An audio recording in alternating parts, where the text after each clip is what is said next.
All right, let's start. A very good evening, everybody. Welcome to our webinar titled From Clutter to Consciousness, Deploying Circular Fashion for Environment and Development, commemorating Earth Day.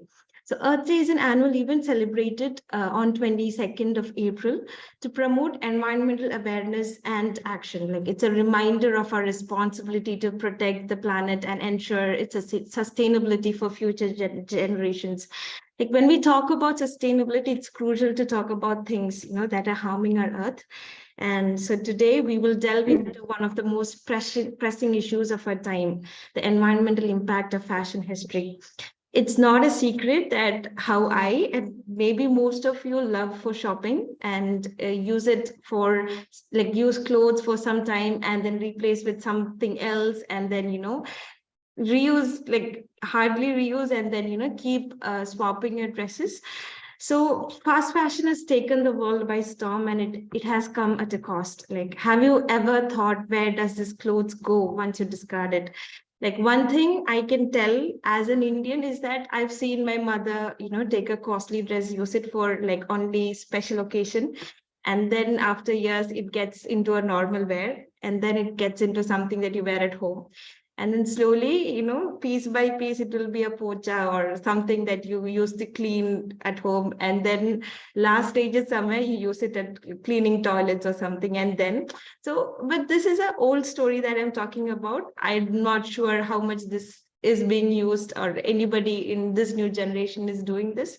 But nowadays, our landfills are overflowing with discarded clothes, and the pollution caused by the production and transportation of clothing is contributing to the destruction of our planet.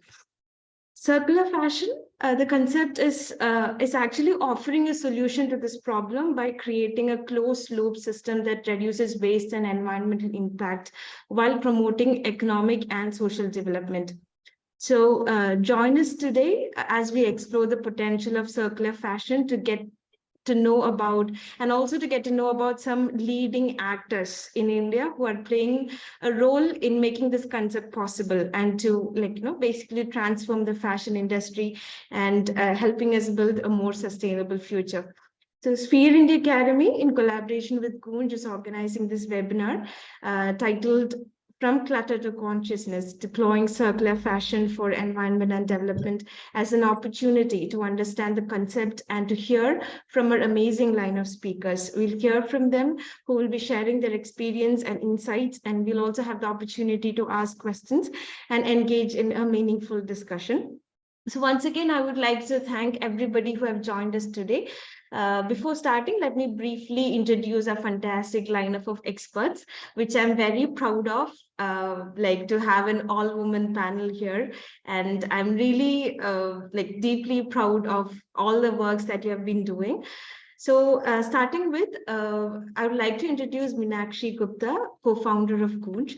She is closely involved in embedding and nurturing new ideas and in operationalizing Goonj's values, having contributed significantly to the organization building over the past 2 decades. She continues to play a vital role in the direction of Goonj's growth.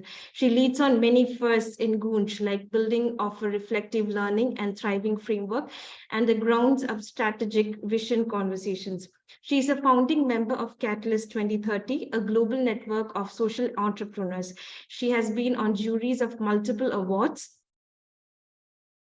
I'm sorry. Yeah, she has been she has been juries on multiple awards, including the Nari Shakti Women Power Awards. She is a dance movement facilitator with a deep interest in well-being of people doing the difficult last mile work in development sector. She has over 15-year-long corporate career before Goonj, which included working with the BBC for 8 years. She is a commerce graduate with an advanced degree in communication. We welcome you to the session, ma'am. Moving on, we have Akanksha Kaili Akashi, founder Refash. Refash is a global platform featuring designers, brands, and creative artisans who are creating a new product out of waste. Refash is not just a brand, it's a movement of changing consumption habits and a movement of reloving our own waste. Akanksha, a design student from University of Arts, London, hopes to create a change in the mindset of consumers by converting their trash into treasure, one piece at a time. We welcome you, ma'am. Moving on, we have Anushka Jain, founder and CEO, Share a Doorstep. She's a founder and CEO of Share a Doorstep, a sustainability tech platform that allows users to donate their pre-loved goods and earn rewards. An engineer by degree, a marketer by chance, and an entrepreneur by choice, she has launched SADS in 2015 to address the problem of hoarding old and unwanted goods through a unique profit with purpose model. Currently, SADS has a user base of over 1 million households and 120 plus corporate clients, including LinkedIn, Amazon, Flipkart, etc.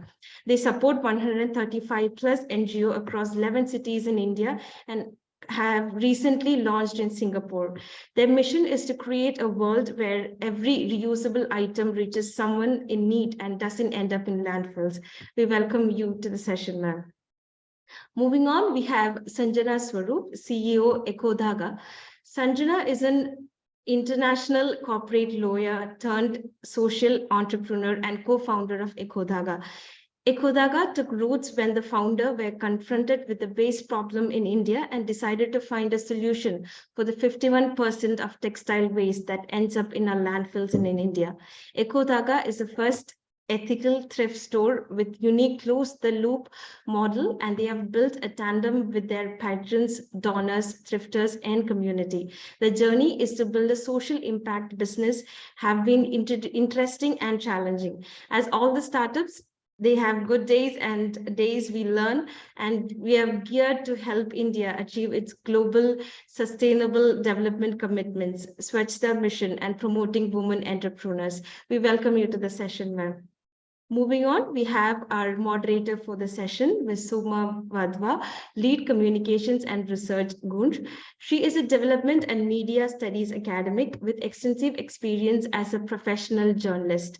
She is an associate professor at School of Modern India and visiting faculty at Indian School of Development Management and the Indian School of Public Policy. She is a senior research fellow at Center for Development and Practice and Policy. In past, she has been fellow with qualitative research lead at the Indian Development Foundation.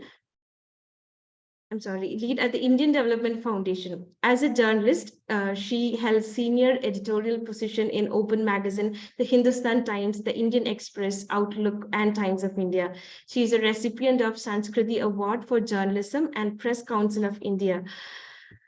A British High Commission Chevening scholar, Soma studied journalism at the University of Westminster and worked in The Guardian in London. We welcome you also to the session, ma'am. So without any further delay and having a very strong set of panelists, I would like to hand the session over to our moderator. Ma'am, please take it over. Hi. Just to ask you, Hannah, the lady who was supposed to join us as the academic, she hasn't joined. No, she wasn't able to. Okay. Yes. Okay. So hi. Thanks all of you for joining us. So let me start here. I was asked to build context. So if you search in the in JSTOR, which is digital library, or Google Scholar, the search words, the keywords associated with circular fashion economy will be climate change, global carbon emissions, water, pollution, waste, sustainable clothing, textile industry. But if you go back to Google, simple Google, and search for circular fashion economy, you will be told wear the clothes already in your closet a lot, take care of your clothes, repair, mend, and restore as needed, swap clothes with friends and family, utilize your clothes and resell in platforms, shop secondhand, buy quality clothing so that you want to wear them again and again, and support brands that enable circular fashion.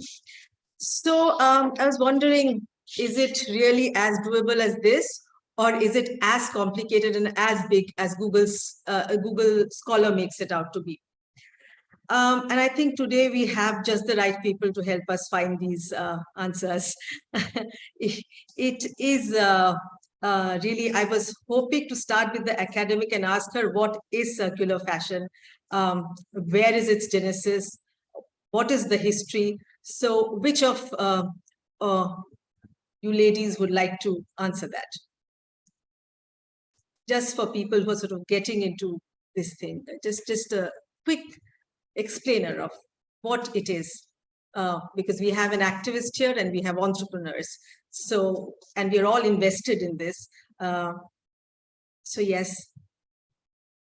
Sure, I can go. Yes. That's okay. So I think the easiest definition which I have found through this was like I was part of this MacArthur Foundation Circular Economy course, and I found this analogy, which is like it's a tap which is open, and then you have to, and the things are coming out of it, like clothes or whatever you are buying, right? And then you have to close the tap, and also you have to utilize the items which have already come out of the tap. So circularity is both of these things. One, the items which have already come out of the tap, which is like the items are already generated, a lot of plastic, clothes, etc. They have to stay in use. So we utilize those resources to the maximum life, so that we are making best use of the manufacturing effort, resources which have gone into production of those items, but also to close the tap at the same time, so that we don't keep on producing and the problem just doesn't stay forever. It has to stop somewhere. So it's both of these things together. It's what we call circular. Yes.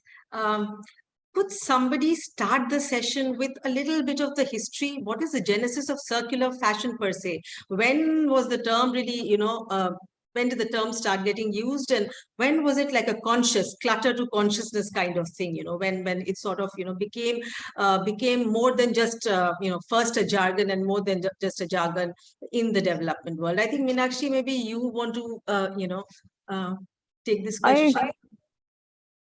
Thank you, Soma. I think the word circular, of course, had come as my fellow panelists had said, that it had come from the MacArthur Foundation, and they had kind of coined the term.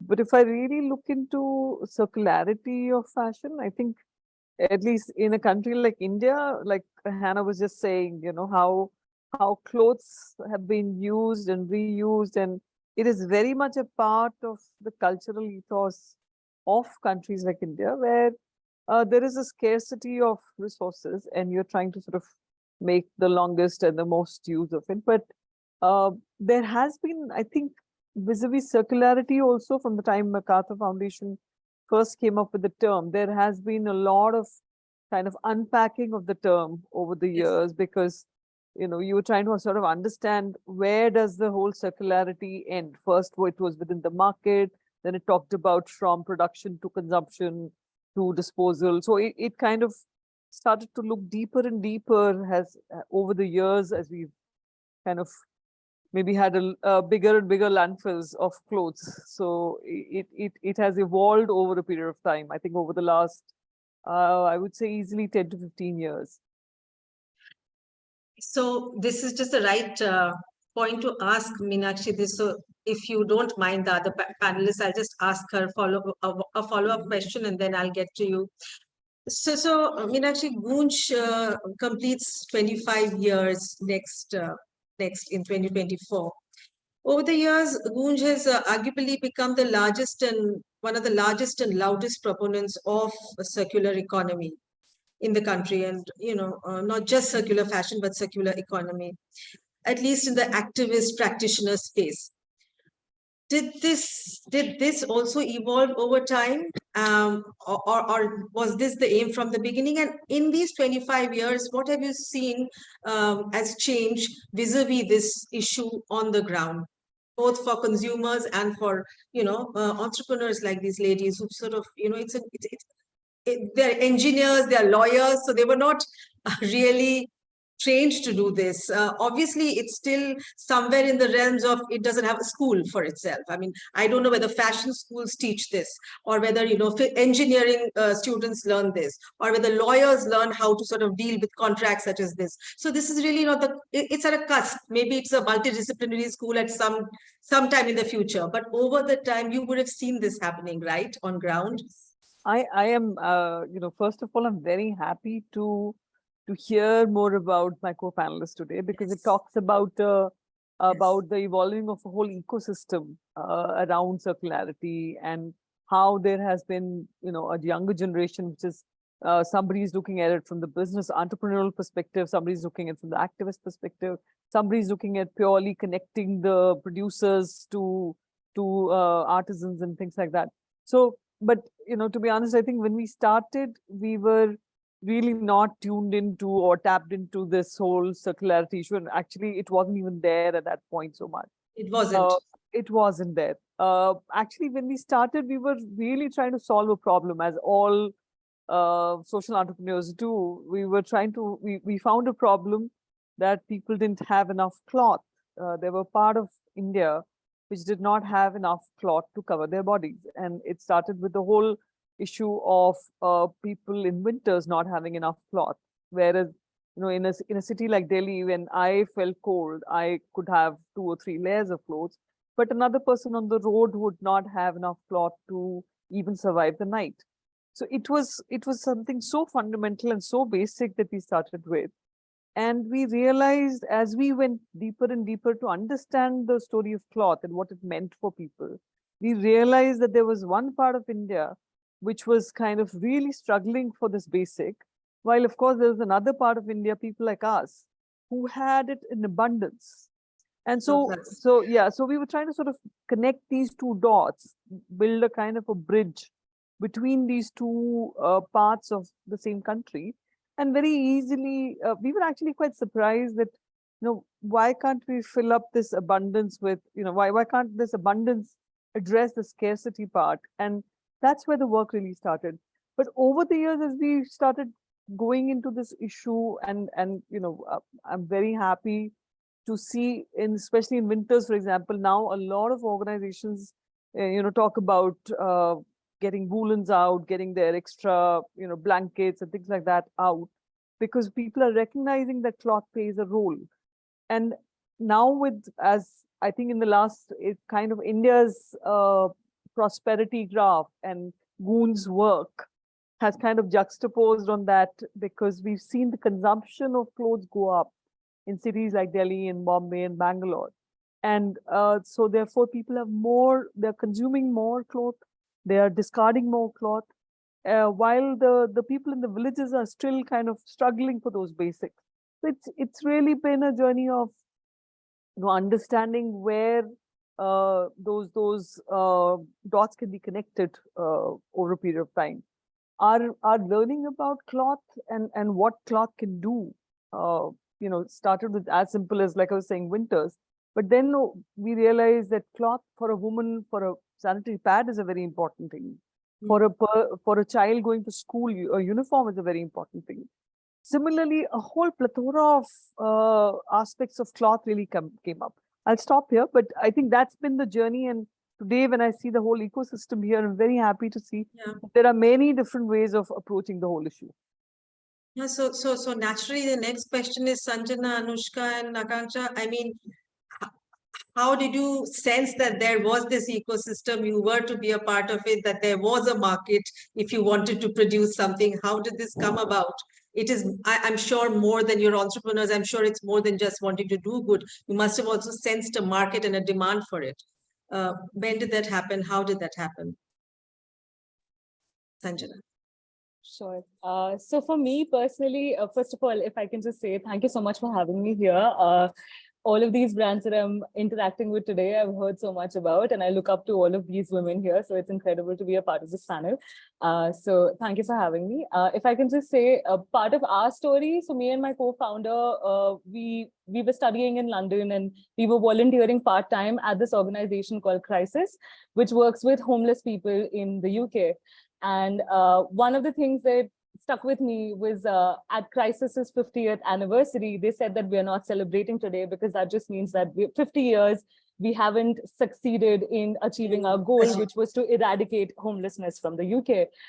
But the way they tackled with that homelessness problem was so wholesome. Like, that is truly where I learned the issue of intersectionality, that it's not just about providing them clothing, that's going to solve one problem for a day, for a small like part of it. It is getting them financially capable, financially able, providing them the resources to be able to get into housing systems, get into food stamps, or just making sure that they are able to survive without intervention at every stage, at every day or every week. It shouldn't be a short-term solution per se. So being part of Crisis, got to learn quite a lot. Thrifting was one of the things that I was introduced to while I was there, because they also collected clothes and they would recycle the lot that was not usable. They would sell things which were very well in good condition. And this is something that I find interesting, because with my experiments of clothes in the UK and the fashion industry in India, they're very, very, very different. Like the clothes that Indians use, wear, and receive are very different than what thrift stores abroad use, consume, and receive. Yes, So yes. that has been one of the biggest learnings here, and figuring out how to use those clothes within the Indian market meaningfully. That has been, I think, an experiment underway still. All of us are trying to figure it out in different ways, but that was an interesting approach, that they would thrift. They would also give basic dignity to people by providing them clothing.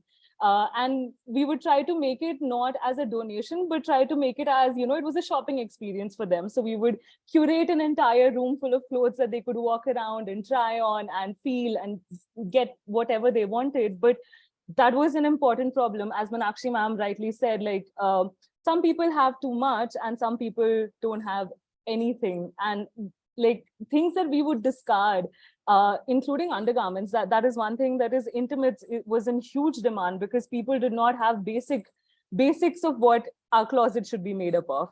And by basics, I don't mean in fashion terms that, that must have black tea or what. Those are not basics. Essentials that you would want to put on your body, that you would need to cover yourself up, those were not available to people.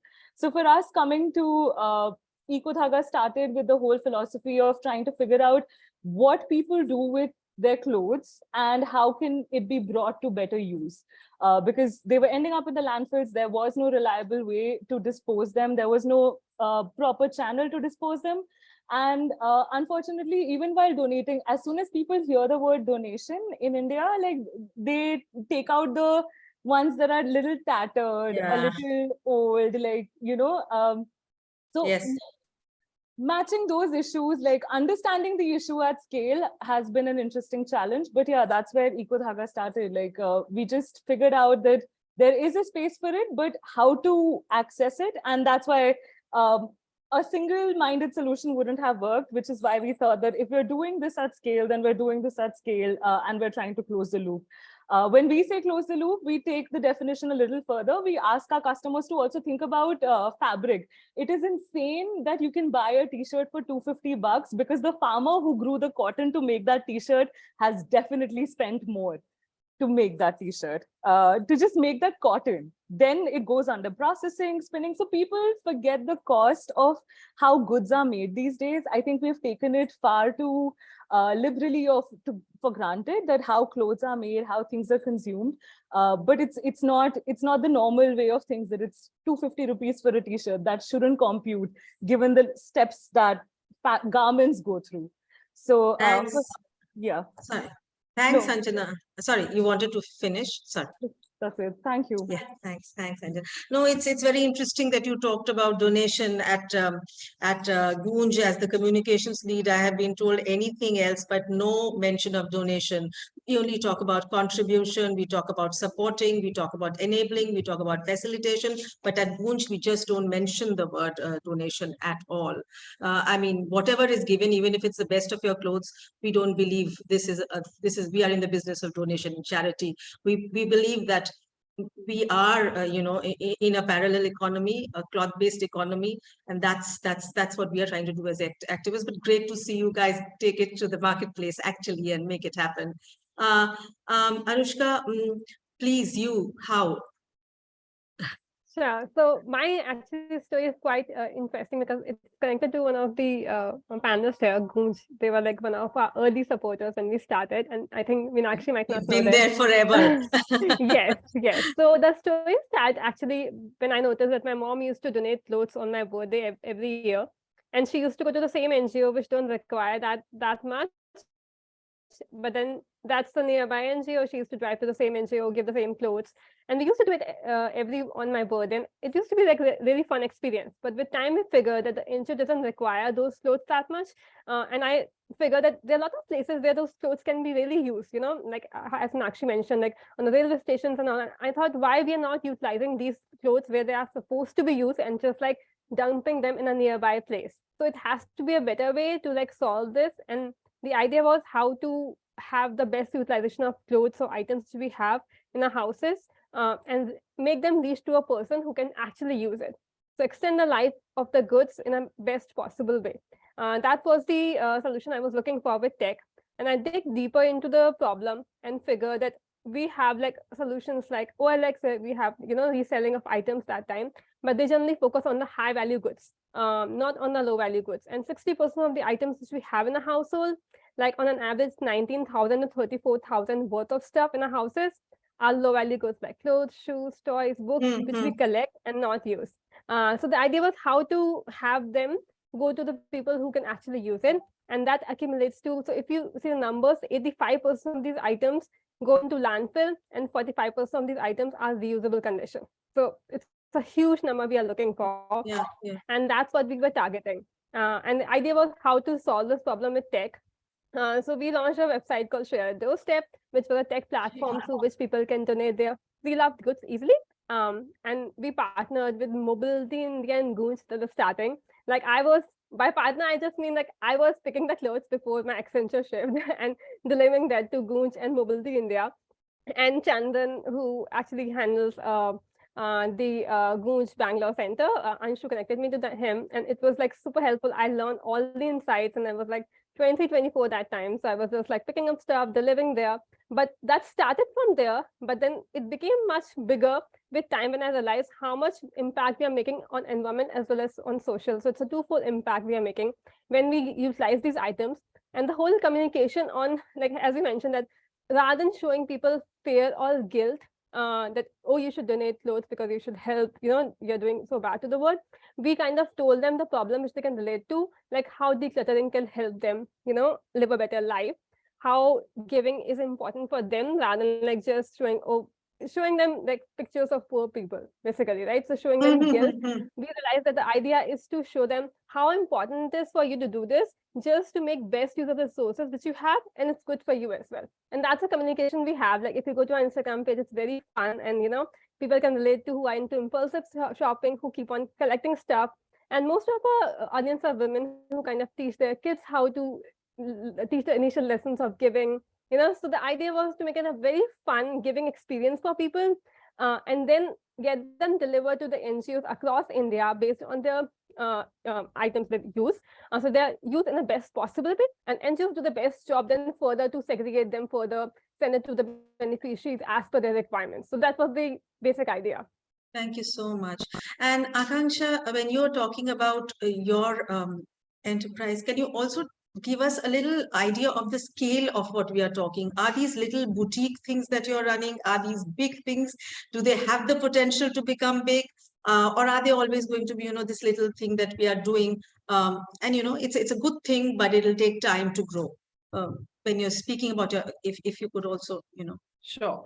Hi everyone. Thank you so much, firstly, to Hannah and Spare India for having me here. And I'm feeling very privileged to be part of this panel with all these lovely ladies, especially Meenakshi ma'am. I've seen the Delhi Center at Goonj, and I was just blown away with the kind of, the amount of stuff which was there, and how each product was being utilized in like sets, whether it's like sanitary napkins that she was talking about, or even the bridal and groom sets that were being made. I think it's just incredible what the foundation has been able to achieve. Talking about my personal journey, Refash started 5 years ago. This was during Fashion Revolution Week 5 years ago, when I am a design student student. And during that time, I was actually on a break. I wasn't really doing anything, but I was very interested in, how to sort of marry design and social impact, because that's just the kind of person that I am. And I wanted to create an organization or create a brand which would marry the two in terms of design and social impact. And I attended an upcycling workshop. Where the designer had asked us to bring in a couple of pieces from our wardrobes, which we hadn't worn in a while. And she helped us tweak those garments in like an hour-long workshop. And I remember I had taken in like three tops, and I walked out like with everything. She just basically tweaked something here and just, like restyled something. And then like literally I walked out after the 1 hour workshop thinking, oh my God, I have 3 new tops to wear. And, at that time when you're in your like early 20s, every time you need to step out for a party or an event, you feel like, okay, let me just hop across to the Zara and like pick up something new to wear. And I think that 1 hour workshop really just triggered a new thought process in me to say that, why are we doing this? Like, why do we feel like every time we need something new to wear, we need to go and buy it? Like, why don't we just relook into what we already have in our wardrobes and maybe restyle it or upcycle it into something new? Because that's also like, that's a way of literally gifting yourself a new product. So that was basically the day that the term refash was coined in my head. And I was like, okay, this is what I want to do. I want to talk about this. I want more people to really do this. And when I went back and I spent like a good, 1 or 2 months researching about what was really happening in the space of upcycling, who are the players in India and globally who are creating these products, I actually realized that there were, even 5 years ago, and within India, I'm talking, there were like a handful of brands who were creating products out of, whether it's post-industrial or post-consumer waste, but nobody knew about them. Like, as a regular customer, as somebody who wants to buy these products, they weren't in like our sort of, like today Instagram is where we discover brands, but nobody knew about these brands. So, which is when I decided, okay, Refash is going to become a platform where we market brands who are creating products out of waste. And I truly believe that one brand by themselves might not be able to achieve much, but if it's an umbrella of all brands together, like today we have 100+ brands on our website, I think that in itself, like even in my introduction, I feel like, for me, it's like a movement of upcycling. We have to talk about it as a movement, because I want everybody to actually literally look into their wardrobes and find things to upcycle. Or if you feel like you want to buy something which is upcycled. So, that's what we're trying to do today. We're trying to actually create this, we have 100+ brands on our website.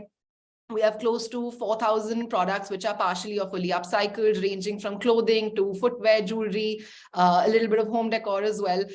So yeah, that's what. And let me just. So has the demand curve sort of exponentially risen? I mean, what about the consumption? Are more people buying this kind of stuff?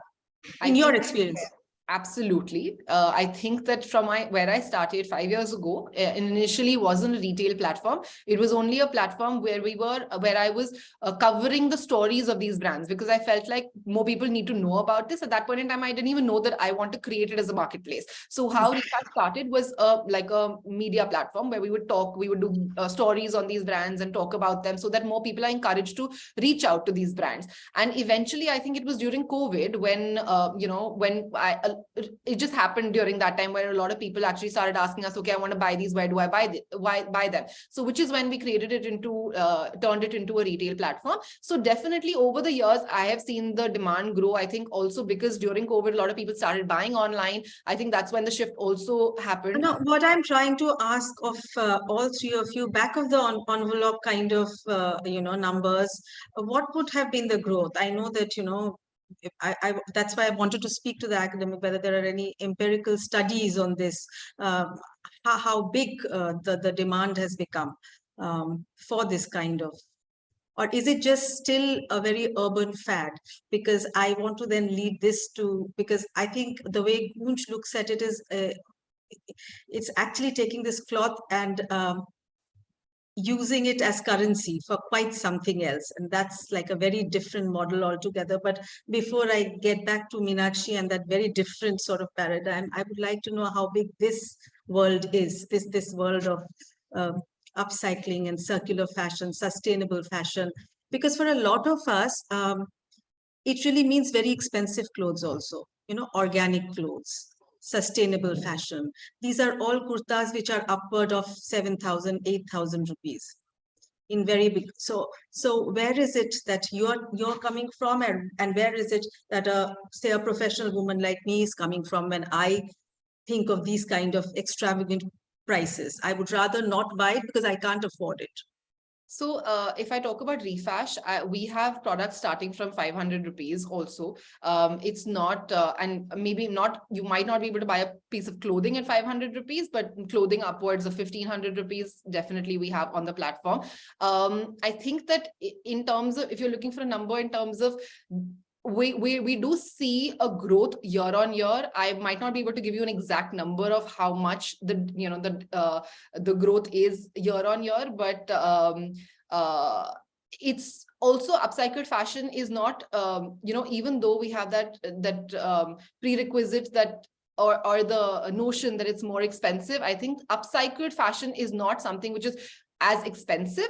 Like I mentioned, we have stuff starting from 500 rupees all the way up to 25,000. I think in our sphere, a lot of what the R&D goes into is the actual sourcing of the products, because there is no supply chain already there in terms of sourcing products, whether post-consumer, post-industrial waste. I think every brand has to create their own, network of vendors where they're sourcing from, or whether it's like, the waste collectors. So that's where a lot of the percentage of the money goes into for the brands that at least are available on Refash.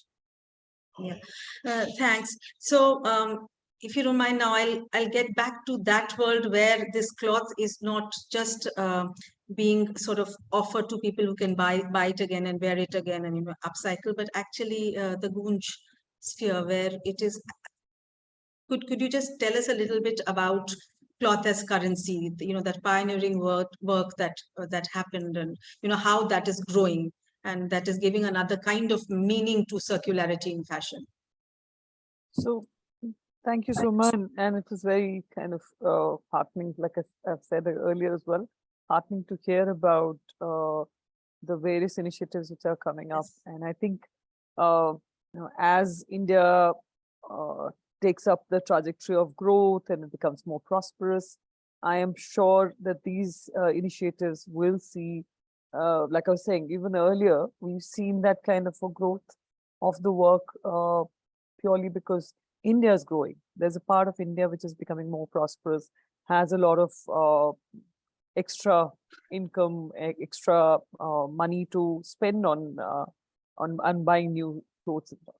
I think for us, the journey of cloth, which started with looking at it as a issue for winters or for someone's menstruation and all, that became a basis for also looking at cloth from a person's dignity. And so we came to realize that when you talk about, when you've everybody must have seen or studied this Maslow's hierarchy of needs, and it talks about the basic needs being food, cloth, and shelter. Yes. And so cloth was there in the basic needs of every humanity per se, but it was never, we didn't see it come up as an issue on the development agenda. So it was as if we had solved it for everybody. Everybody had cloth, and so we didn't need to discuss it. Like we need to discuss shelter, like we need to discuss food. And that's where this whole idea that there is a need which may not be on the development agenda, but it certainly is being felt by the most marginalized people. And so we started to channel the cloth and we started to build that bridge. And then when we were connecting to these people, we realized that apart from these basic needs of food, cloth, and shelter, they also have a need for dignity, to feel dignified in who they are, to feel that they have a value and respect in this world. And again, that also came from understanding cloth more, because when I'm sitting here with you, or Shoma, when you're sitting there, we're wearing nice clothes, so we are able to speak very nicely and all. We often judge people whether they're educated or not, rich or poor, cultured or not cultured, a thief or a saint, whatever. we are able to judge people. We first impressions of people comes from their clothes. So we realize that people put a lot of value in their own sense of dignity, and that also is connected to cloth. And this need for cloth as a thing to cover their body, that's also there. So we started to look at cloth in a more holistic way, and we started to use cloth in the villages of India, across India, as a way of triggering conversations about people's needs, but also about their dignity.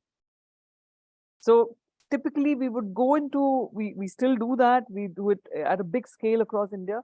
We go into village communities, we ask them about their problems and what problem would they like to solve on their own.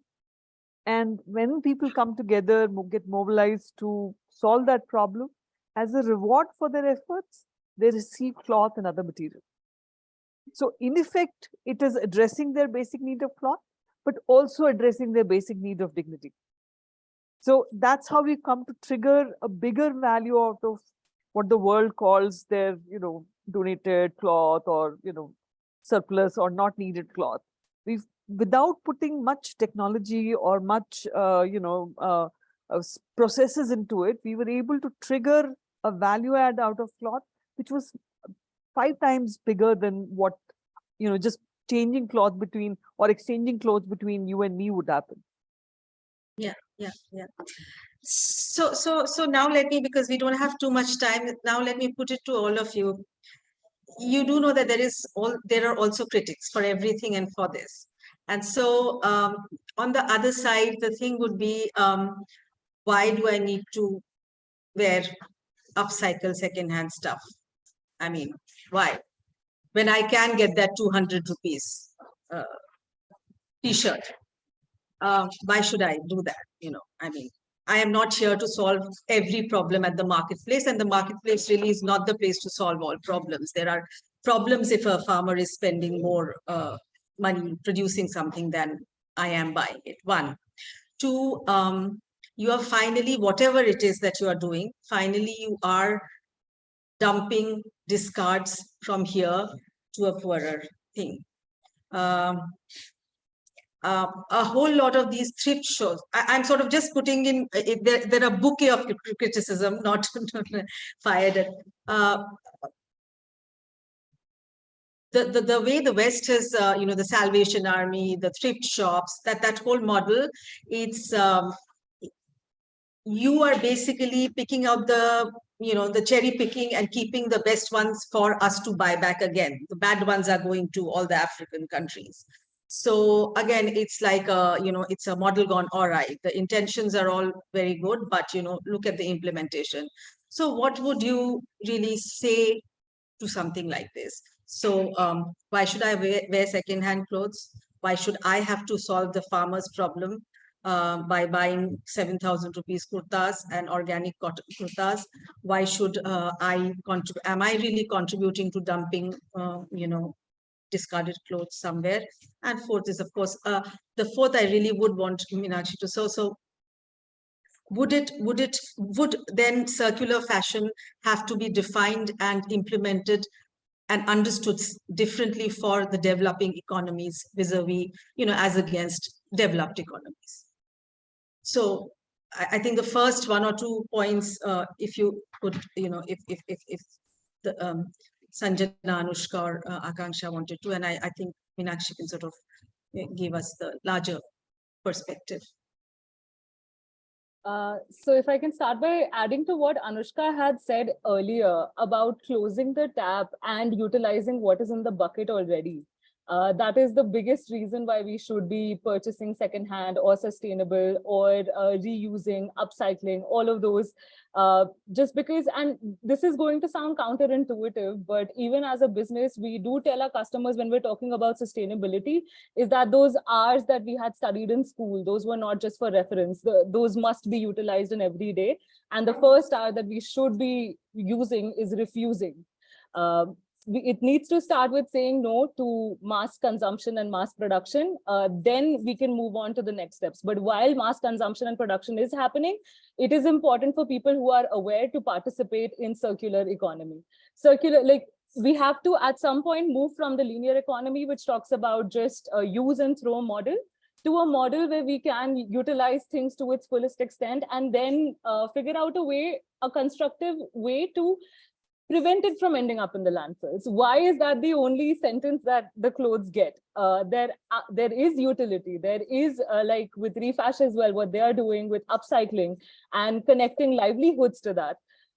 There is a lot of potential there. So if we have made it into a linear circle, like we need to move away from that model. Who says that the economic model that we are working on so far is the right way to do things?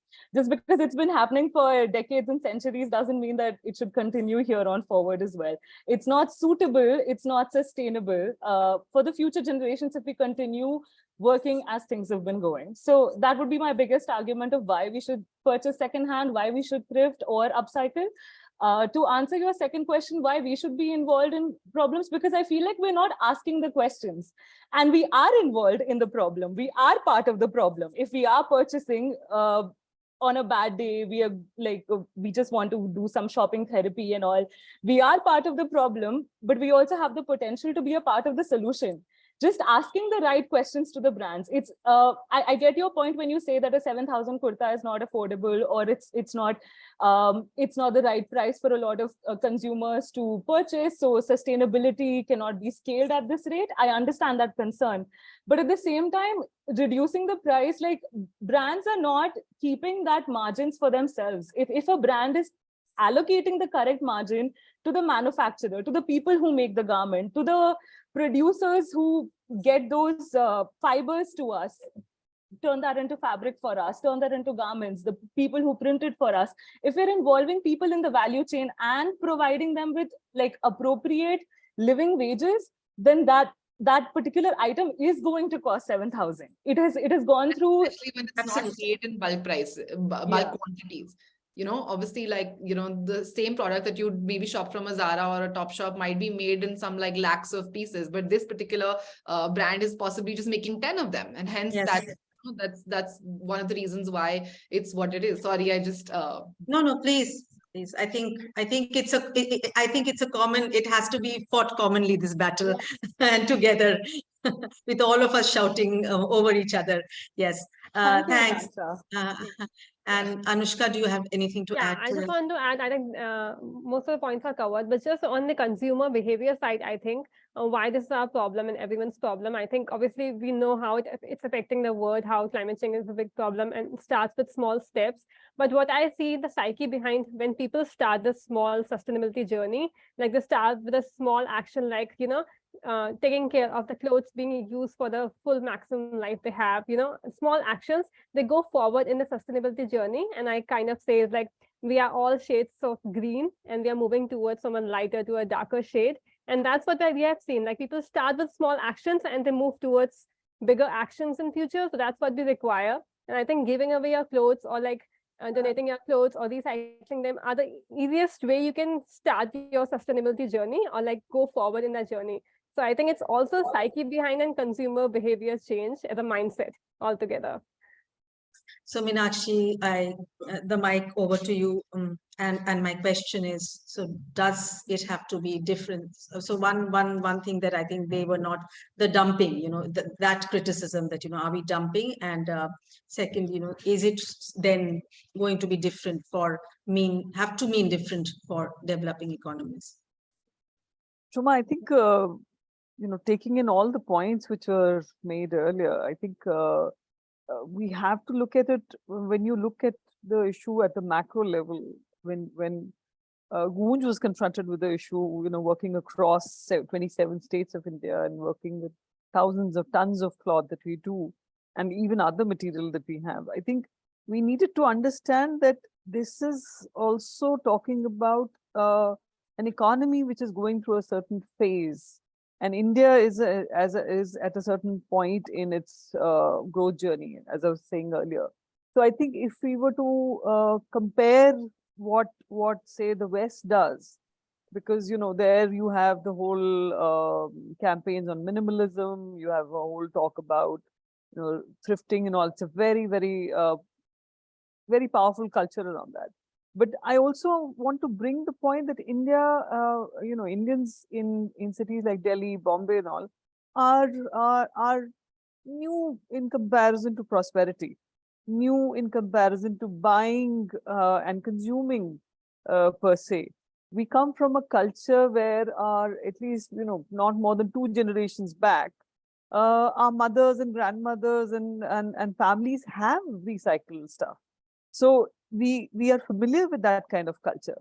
So I think at this point we need to be maybe go and look into our own practices of the past, and also on the other hand recognize that there is India has its own development issues. Poverty is a real issue.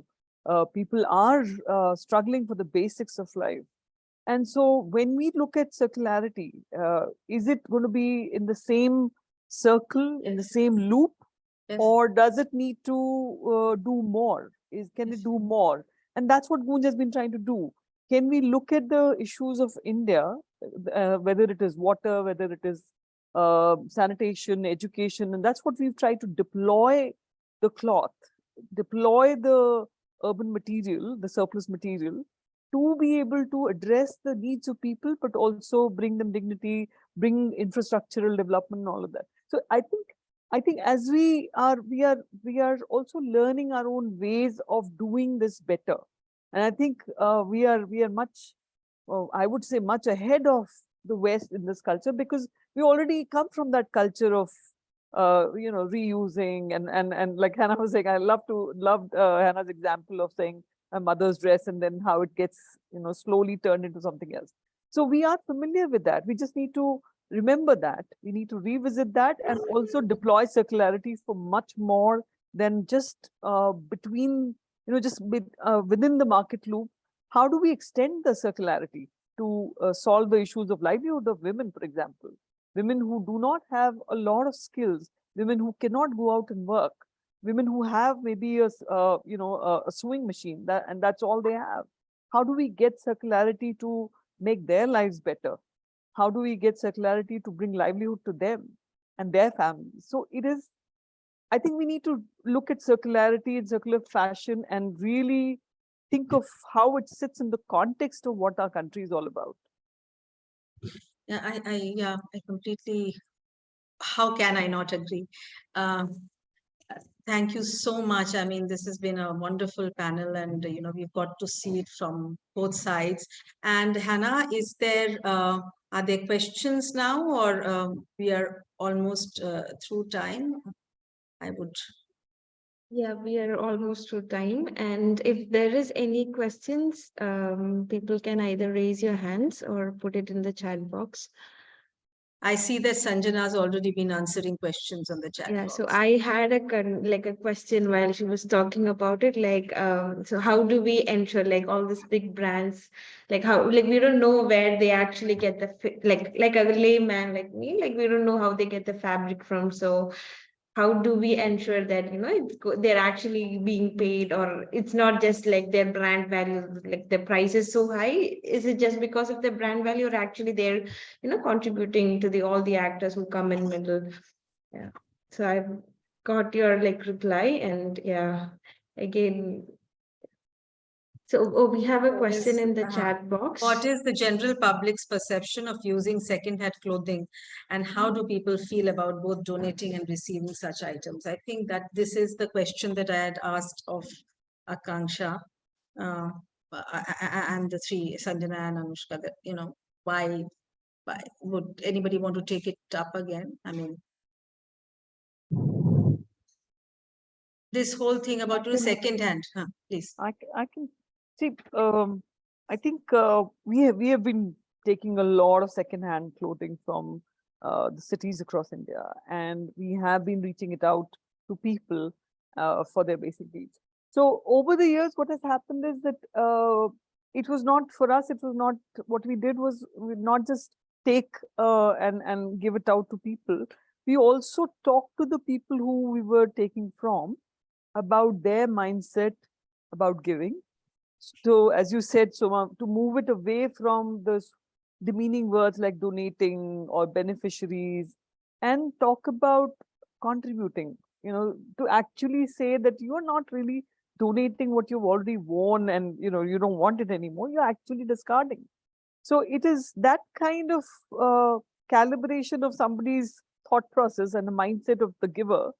And also, on the other hand, for the receiver, it is a question of saying, this cloth, you may need this cloth, but when I give it to you as charity, this is, I can take it back and it can be a very demeaning thing for you. But when you actually worked for some of your own issues, it can come to you as a means of bringing more dignity to you.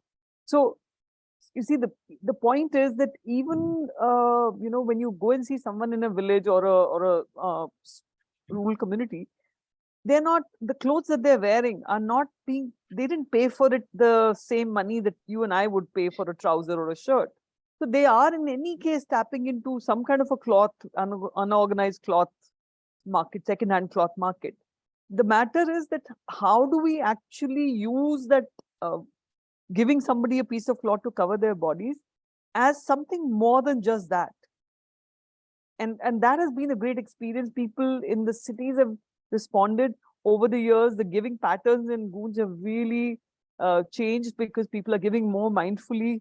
People are really thinking about what not to give and all of that, because we've been constantly talking about it.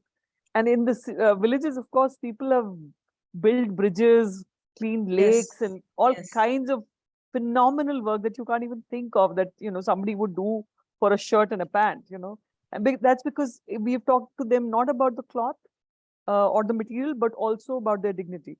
So I think there is a great potential here to be using cloth in a different way.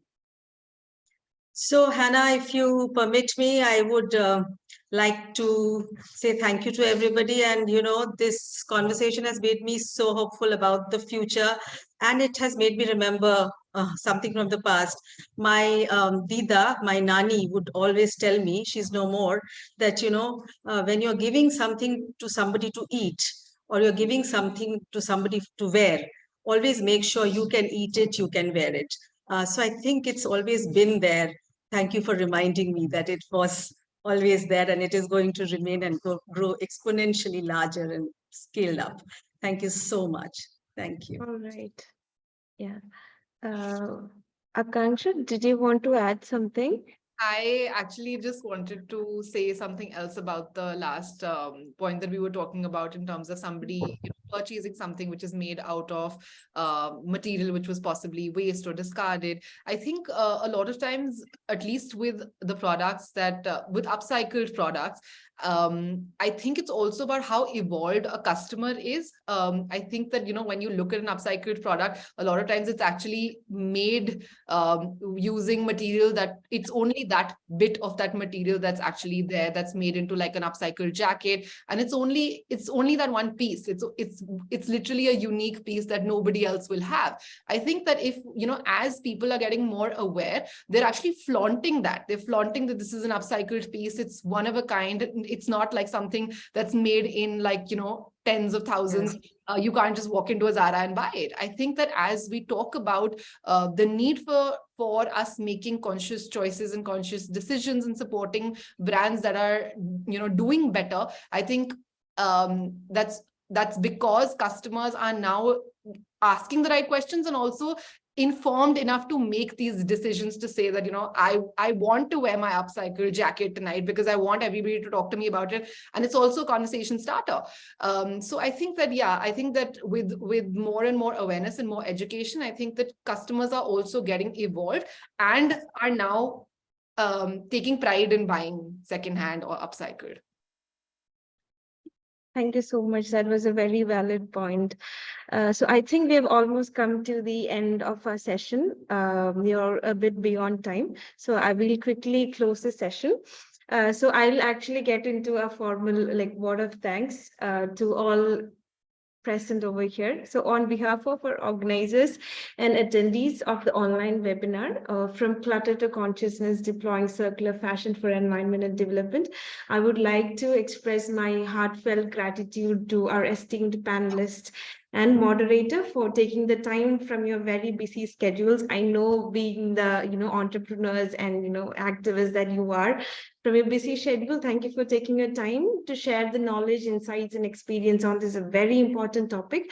It was very informative, and I really like the fact how there was very different perspectives on the same, if we keep circular fashion in the center, I could understand it from a very different perspective, and it was very informative for me. We are grateful to Ms. Binakshi Gupta, Ms. Anushka Jain, Ms. Sanjana Swaroop, and also Ms. Akansha Kaili, for sharing your valuable perspectives and experience in the field of upcycling and circular fashion.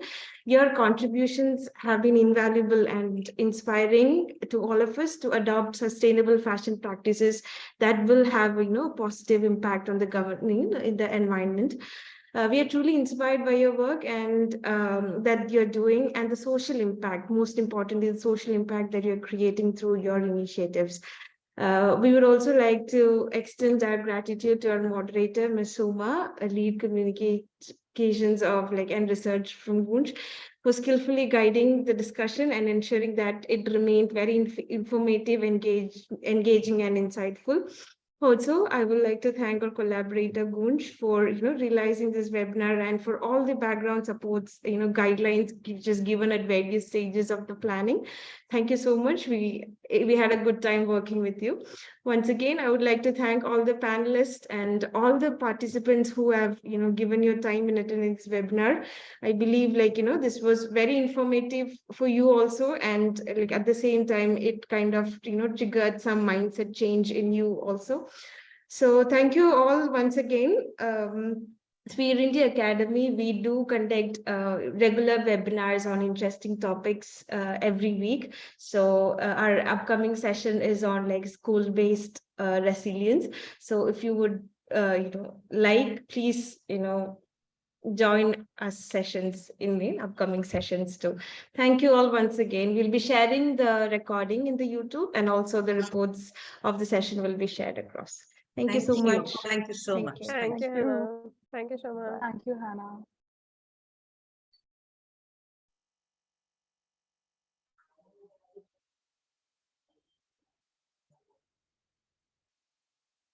Hannah. You're mute. So are you trying to say something? We can't hear you.